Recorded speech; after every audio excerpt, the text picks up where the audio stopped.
पहले रउआ अपना के पहचान करी। मनुष्य के जीवन मिलल बा, हमनी के धर्म शास्त्र वेद शास्त्र कहता कि 84 लाख जोनी पार कैला के बाद एक बार मनुष्य के तन मिलला। इन्हें दर्शाओ गई बा कि भगवान मनुष्य के तन देले बानी तो ये मनुष्य के तन में चेतन के शक्ति देले बानी।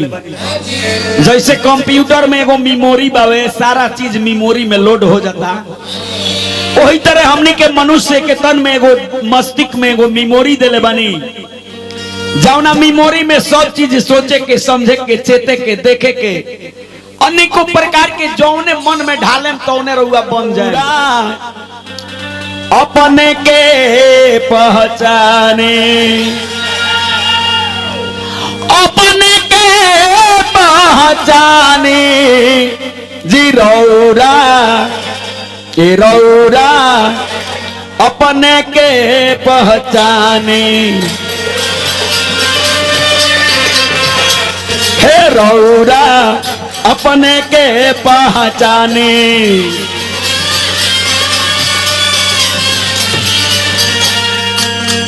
अपने के पहचाने जीरौरा, अपने के पहचाने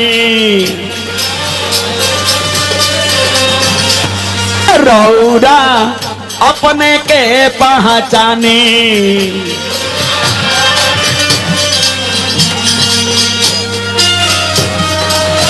ना बिगड़ी है होकर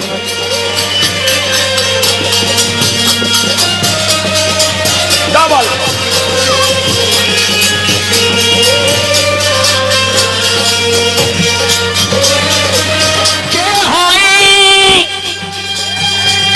से आईनी कारण कौन कहानी, कहानी कारण कौन कहानी।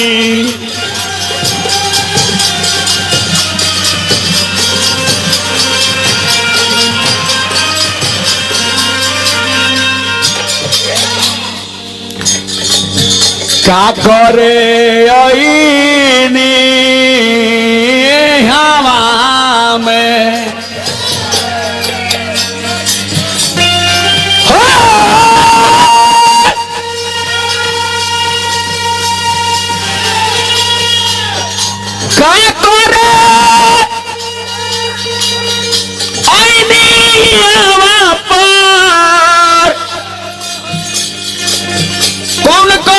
करतानी जीरौरा, अपने के पहचानी है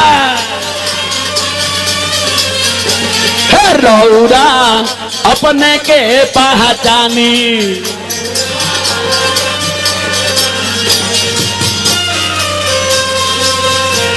भुला के कहो सारे सिकवे जिन्हें,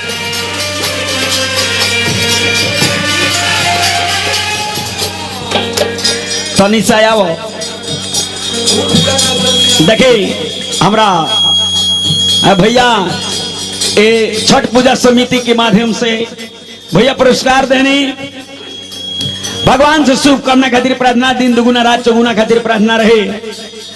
गोद में छोट बबुआ के ले बनी, भगवान से प्रार्थना रही कि बबुआ हमेशा स्वस्थ रहस, निरोग रहस, दिन पर दिन तरक्की करस, आप बढ़ के होके पढ़ लिख के विद्वान बनो।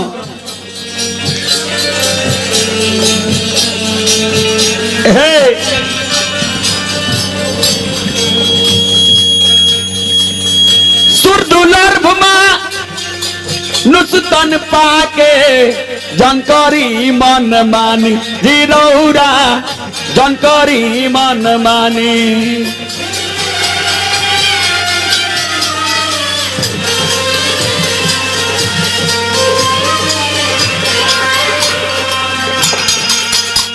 देखे सुर दुलर्भ मानुष तन पाके, जौना चीज में फायदा बा ओमे आगे चल के हानि बावे। जैसे ही जवानी मिलल बा, एकरा के आड़ के रउआ ना रहे, ए जवानी के ना आड़ के रहे तो कहीं घटना करे में करे देरी नहीं खे। यही से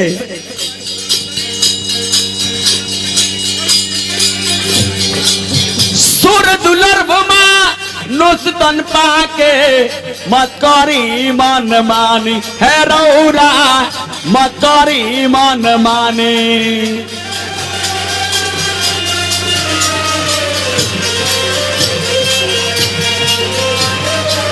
बाबा बाबा अब ही फायदा बाजावना में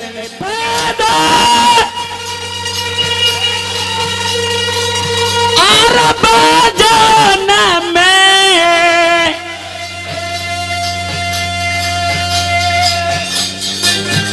आगे वो हमें हानि जीरौरा अपने के पहचाने रौरा अपने के पहचाने